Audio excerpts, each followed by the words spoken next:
He knew he was dying, and he had one thing left to say. Not to his students, not to his colleagues, not to the world of psychology that had spent decades arguing with him. He said it to anyone willing to sit in the quiet long enough to hear it, and most people walked right past it because it did not sound like a secret. It sounded like something simple, something almost too ordinary to carry the weight he placed on it. But Carl Jung spent his entire life proving that the most dangerous things always hide in plain sight. And what he left behind is the one thing that explains why so many people are suffering right now. Without knowing why, stay with me, because by the end of this, you will understand exactly what he was warning you about and why nobody in your life has said it directly. First, I need to ask you something honest. Do you ever feel like you are living a life that is real, but somehow not fully yours? Like you are going through the right motions, saying the right things, building the right things, and underneath all of it, something is missing. Not missing in the way you can point to, missing in the way of a sound that stopped playing so long ago. You have almost forgotten what it sounded like.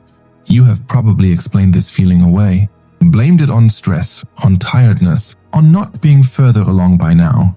But it keeps coming back, in the quiet moments, in the space between one obligation and the next, a hollow question. Is this it?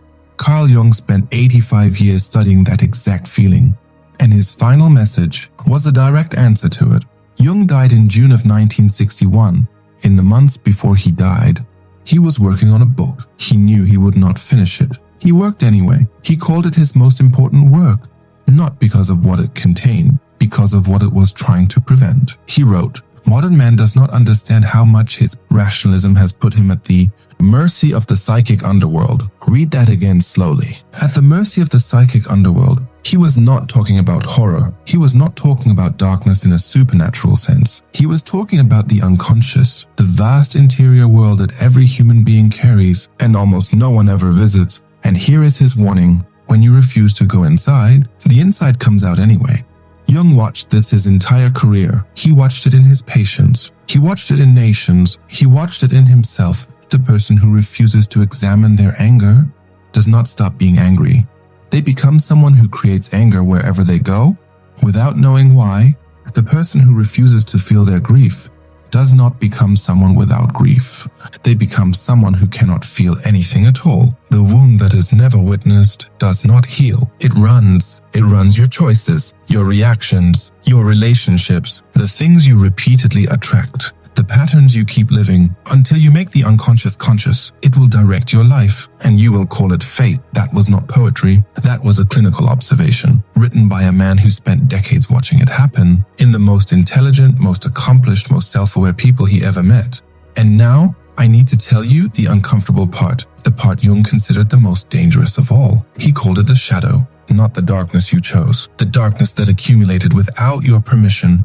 Every emotion you were taught was not acceptable. Every part of yourself that generated the wrong response, from people whose love you needed to survive, the anger that was too much, the vulnerability that was too weak, the ambition that was too much for the room, the specific quality of aliveness, that made the people around you uncomfortable. All of it got pushed down, and here is what Jung's final warning was really about. When a person denies their shadow, they do not become a better person. They become a person who sees their shadow in everyone else. The anger they will not acknowledge, they experience as everyone around them being aggressive. The greed they cannot face, they see in every person who achieves something. The weakness they have buried, they feel contempt for in others. Jung called this projection, and he said it was the single most destructive force in human life, not because it is evil, because it is invisible. From the inside, projection does not feel like projection. It feels like accurate perception. It feels like finally seeing people clearly. It feels like being one of the few honest enough to call out what everyone else is pretending not to see. You have felt this. Maybe last week, maybe this morning, the sudden flash of irritation at someone that was stronger than the situation deserved.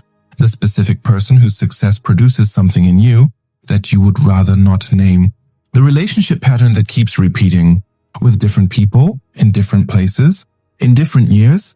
That is not fate. That is the shadow, running the show from below the level you can see until you look. Jung's final message was not complicated. It was not 10 steps. It was not a framework. It was this. Go inside, not someday, not when you feel ready, not after the circumstances improve. Now, in the ordinary Tuesday of your actual life, go inside, look at what is there. Not to fix it immediately, not to judge what you find, to witness it. Because what is witnessed can be integrated, and what is integrated no longer has to run your life from the shadows. He wrote in one of his final letters, "The most terrifying thing is to accept oneself completely, not perform yourself, not improve yourself, accept yourself completely, including the parts you have spent years managing into invisibility, including the emotions that felt too large for the rooms you were in, including the specific and irreducible truth of who you are. When the performance stops, and the silence settles, and there is nothing between you and what is actually there."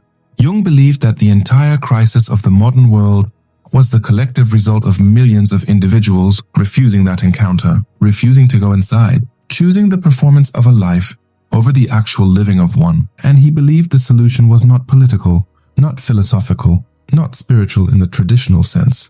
It was psychological, personal, individual, one person at a time, choosing to make the unconscious conscious, choosing to stop calling the shadow fate, choosing to witness what is inside, with the same honesty they wish the world would extend to them. This is what he left behind. Not a complicated theory, not an impossible task, a single invitation to stop running from the interior and discover that what has been waiting there is not the monster you were afraid of. It is the version of yourself that was always there, before the performance began, before the managing started, before you learned that certain parts of you were safer hidden. That version is still there. It has been there the entire time, patient, waiting for you to finally go looking. That was Carl Jung's final message, not to the world, to you. If this reached something you have been carrying without a name, let it land. Share this with someone who is living a life that looks right from the outside, but feels hollow from the inside. They need to hear that the hollow is not the end. It is the beginning of the only thing that actually fills it. Subscribe, because every video on this channel is built from the same invitation. Go inside. What I find there will change everything.